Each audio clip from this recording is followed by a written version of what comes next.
नमस्कार, सुजस बुलेटिन में आपका स्वागत है। मैं हूं आपके साथ अश्विनी सरोही। एक नजर हेडलाइंस पर। दक्षिण कोरिया और जापान की सफल विदेश यात्रा के बाद जयपुर एयरपोर्ट पर मुख्यमंत्री का हुआ भव्य स्वागत। कहा, इस यात्रा से राजस्थान को वैश्विक स्तर पर मिलेगी नई पहचान। मुख्यमंत्री ने सभी प्रदेशवासियों को दी हिंदी दिवस की शुभकामनाएं। कहा, भारतीय गौरव और राष्ट्रीय एकता की प्रतीक है हिंदी भाषा। जल संरक्षण की दिशा में अनूठी पहल। जल झूलनी एकादशी के अवसर पर जिलों में मनाया गया राजस्थान जल महोत्सव। Rising Rajasthan global investment summit 2024 को लेकर दक्षिण कोरिया और जापान की 6 दिवसीय सफल विदेश यात्रा के बाद मुख्यमंत्री श्री भजनलाल शर्मा आज सुबह भारत लौट आए हैं। जयपुर एयरपोर्ट पर जनसमूह ने मुख्यमंत्री और प्रतिनिधिमंडल का जोरदार स्वागत किया। राजधानी जयपुर आने से पहले उनका विमान आईजीआई नई दिल्ली एयरपोर्ट पर उतरा, जहां उनका स्वागत किया गया। जयपुर एयरपोर्ट के बाहर बड़ी संख्या में मौजूद आमजन का मुख्यमंत्री ने मुलाकात कर उनका आभार भी जताया।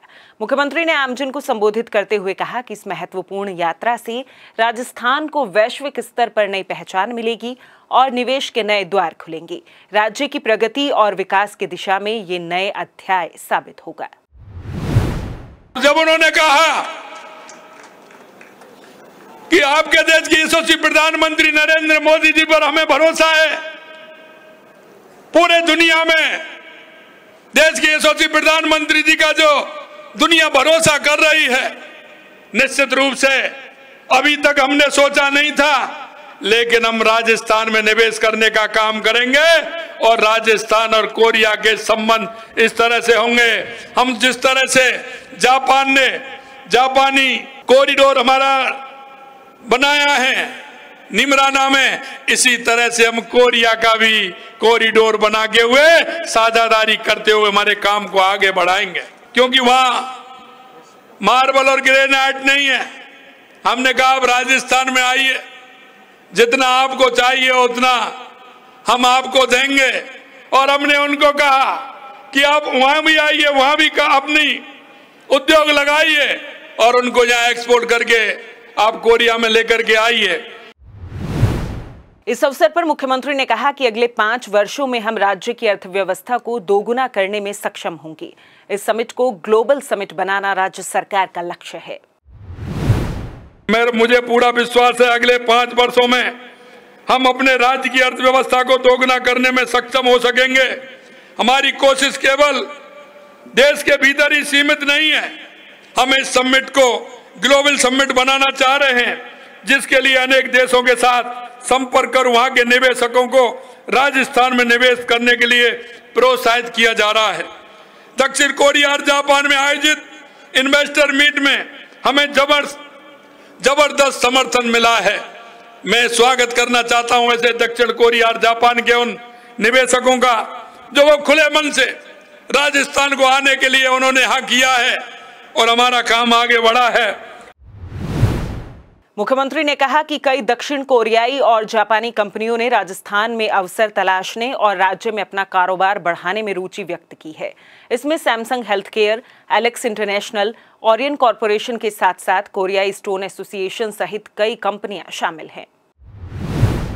सियोल में हमने पास्को इंटरनेशनल, एलजी कॉरपोरेशन और अन्य कई प्रमुख कंपनियों के साथ सार्थक चर्चा भी हमने की है।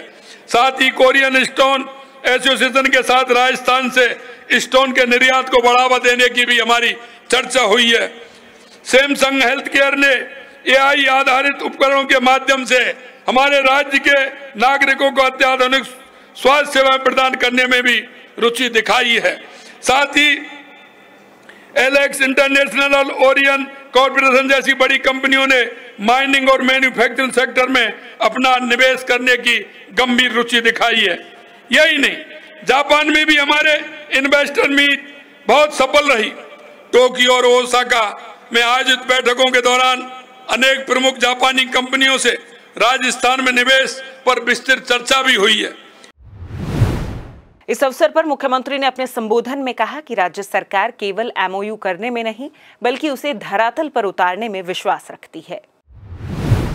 हमारी सरकार ने सिर्फ एमओयू करने में ही नहीं, उसे धरातल पर उतारने में यकीन रखती है। उदाहरण के तौर पर हमने ऊर्जा के क्षेत्र में सरकार बनाते ही 2,24,000 करोड़ रुपए के एमओयू किए थे।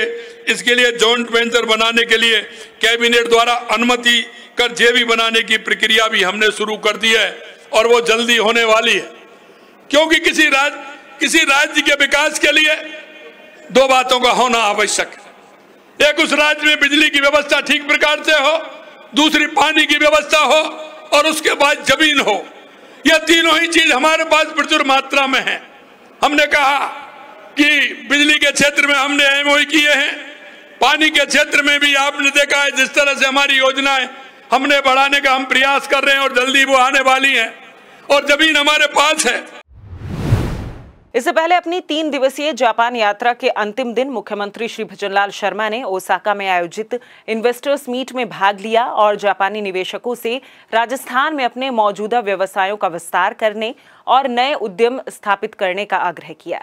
इसके अलावा मुख्यमंत्री के नेतृत्व वाले प्रतिनिधिमंडल ने 2 प्रमुख जापानी कंपनियों डाइकिन और NIDEC कॉरपोरेशन के अधिकारियों के साथ भी चर्चा की।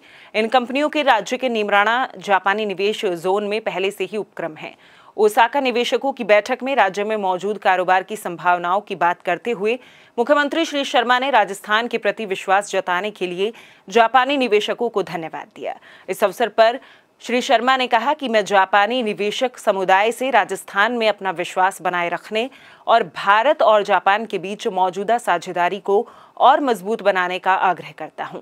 राजस्थान में नीमराणा जापानी निवेश क्षेत्र में लगभग 50 जापानी कंपनियों का सफल संचालन राज्य की व्यापार करने में आसानी और व्यापार के माहौल को बेहतर बनाने की स्पष्ट प्रतिबद्धता का प्रमाण है।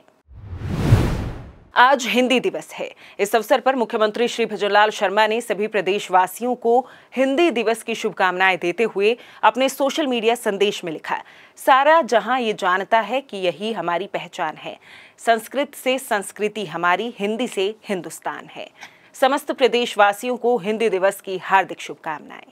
भारतीय गौरव और राष्ट्रीय एकता की प्रतीक हिंदी भाषा का अपनी भाव अभिव्यक्ति की असीम सामर्थ्य के कारण विश्व में अग्रणी स्थान सुनिश्चित है। आइए हम सभी विश्व में सर्वाधिक प्रयोग की जाने वाली भाषाओं में से एक हमारी राजभाषा हिंदी के संरक्षण, संवर्धन और प्रचार प्रसार के लिए दृढ़ संकल्पित हों। मुख्यमंत्री श्री भजनलाल शर्मा की जल संरक्षण की दिशा में अनूठी पहल के तहत आज जल झूलनी एकादशी के अवसर पर जिलों में राजस्थान जल महोत्सव मनाया गया। कोटा के किशोर सागर तालाब के बारहदरी पर जिला स्तरीय जल महोत्सव का आयोजन किया गया। लोकसभा अध्यक्ष श्री ओम बिड़ला भी कार्यक्रम में मौजूद रहे। उन्होंने कहा कि जल न केवल जीवन के लिए अपरिहार्य है, बल्कि ये प्रकृति की अमूल्य निधि है, जिसका विवेकपूर्ण उपयोग करना अत्यंत आवश्यक है। वहीं झालावाड़ में जिला स्तरीय कार्यक्रम गोमती सागर तालाब के किनारे द्वारिकाधीश मंदिर प्रांगण झालरापाटन में आयोजित किया गया। जिला स्तरीय कार्यक्रम के दौरान विभिन्न विद्यालयों की बालिकाओं द्वारा कलश यात्रा भी निकाली गई। वहीं डूंगरपुर जिले के सबसे बड़े बांध सोम कमला आंबा बांध आसपुर में आयोजित जिला स्तरीय कार्यक्रम में प्रकृति के प्रति प्रेम, श्रद्धा और संरक्षण का संदेश साकार हुआ। तो चलिए अब देखते हैं प्रदेश में मौसम का हाल। पिछले 24 घंटों में राजस्थान में कहीं कहीं पर वर्षा दर्ज की गई है। पूर्वी राजस्थान में सर्वाधिक बारिश सैपऊ, धौलपुर में 32.0 मिलीमीटर व पश्चिमी राजस्थान के सांचौर, जालौर में 17.0 मिलीमीटर बारिश दर्ज की गई है। पिछले 24 घंटों में राज्य में सर्वाधिक अधिकतम तापमान 38.0 डिग्री श्रीगंगानगर तथा सर्वाधिक न्यूनतम तापमान 26.6 डिग्री श्रीगंगानगर में दर्ज किया गया। 14 से 17 सितंबर के दौरान पूर्वी राजस्थान में केवल छुटपुट स्थानों पर हल्की मध्यम बारिश होने तथा अधिकांश भागों में मौसम मुख्यतः शुष्क रहने की संभावना है।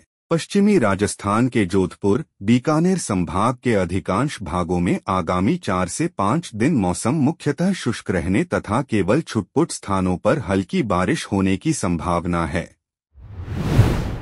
जिस बुलेटिन में फिलहाल इतना ही, फिर होगी आपसे मुलाकात। तब तक के लिए नमस्कार।